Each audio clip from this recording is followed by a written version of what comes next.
سلام، به بانک فیلم خوش اومدی.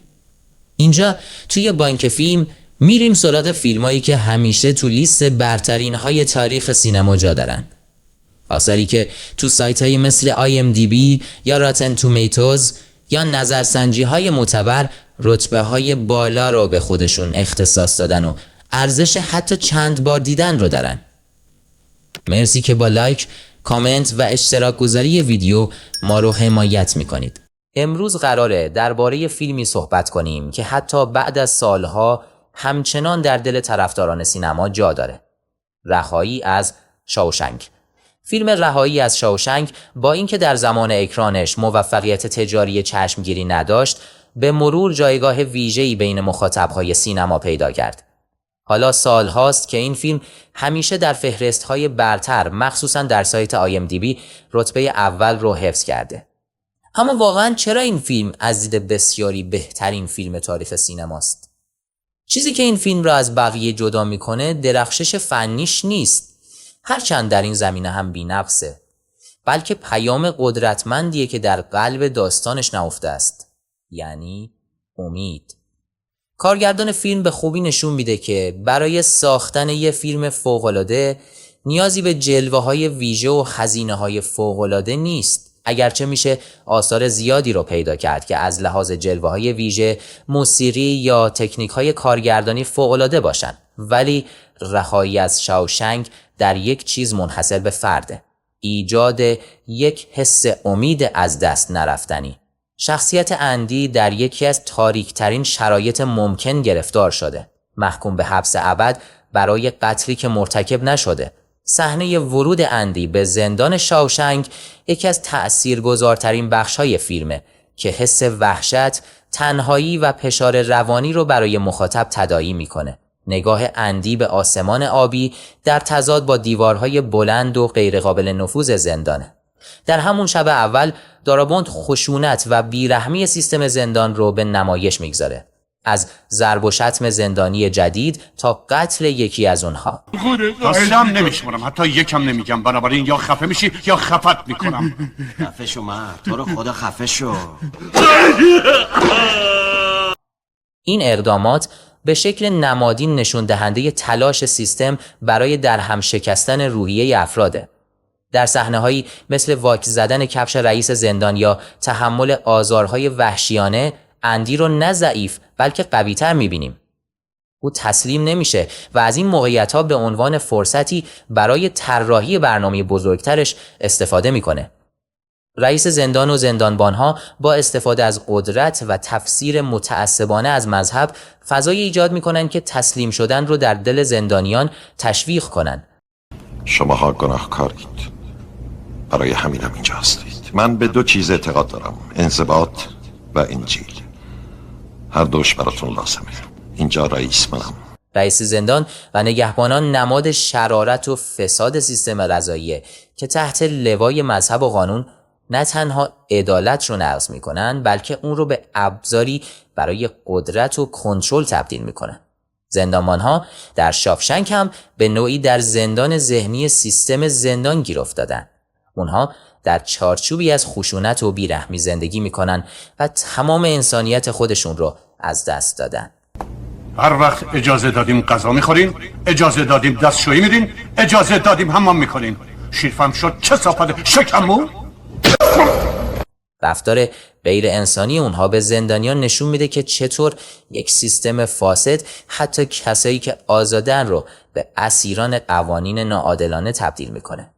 اندی نماینده مقاومت در برابر این فشار هاست. اون نه تنها تسلیم نمیشه، بلکه با هوش و امیدش تاثیر مثبتی بر همبندی‌ها و حتی دشمنانش میگذاره. از صحنه‌ای که اندی برای همبندیاش نوشابه‌های خنک فراهم میکنه تا لحظه‌ای که براشون موسیقی پخش میکنه، او با استفاده از همین اقدامات کوچیک جرقه‌ای از انسانیت و امید در دل یک محیط تاریک و غیر انسانی میزنه.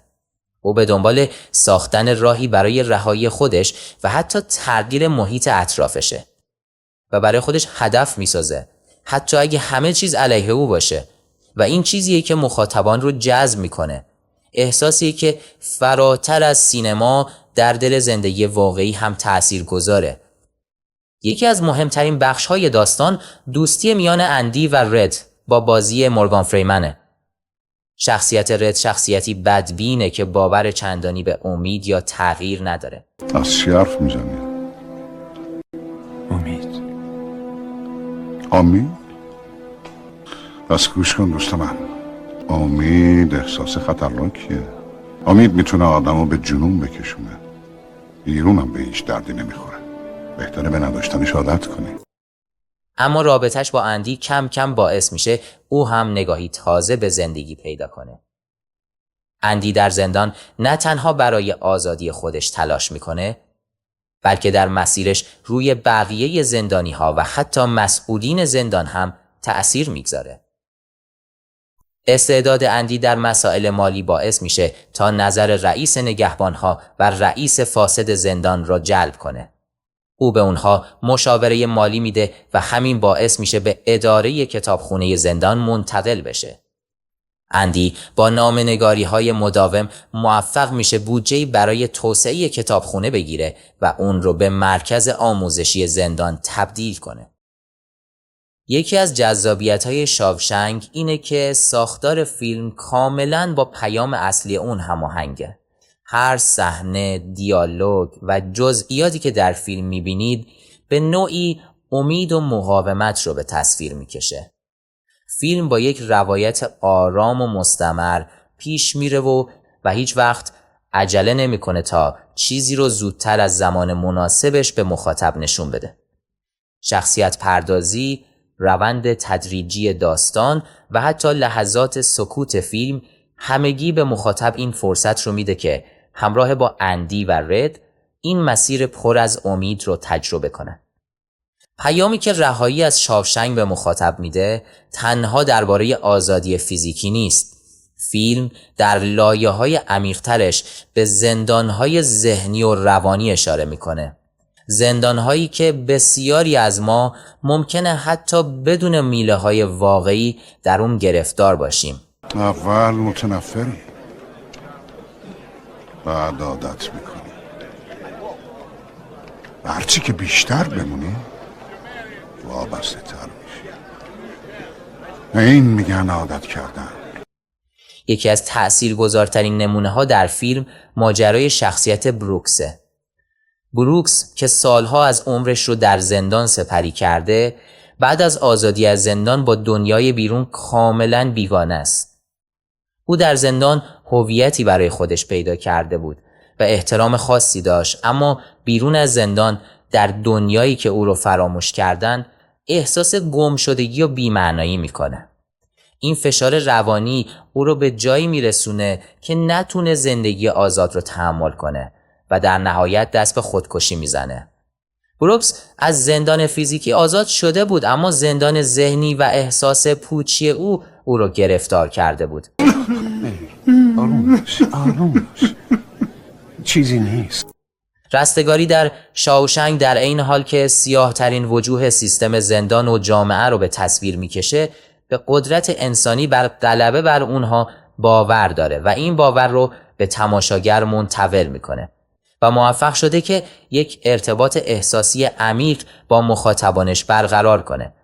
تماشاگران در هر جای دنیا با هر فرهنگی میتونن خودشون رو در شرایط اندی یا رد تصور کنن، چون همه ما گاهی با موانع و مشکلاتی مواجه میشیم که مثل یک زندان به نظر میاد. اما این فیلم یادآوری میکنه که میشه از همه این موانع عبور کرد. پیام فیلم داشتن امید در هر شرایطیه.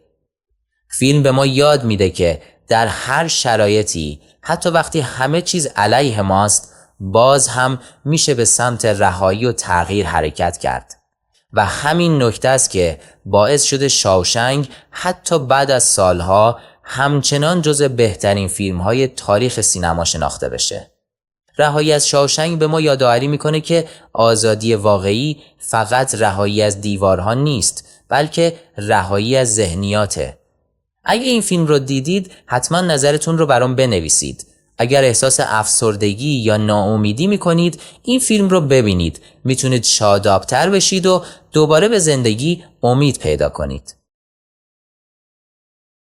امید چیز خوبیه. شاید بهترین چیز باشه و چیزهای خوب هیچ وقت نمیمیرن.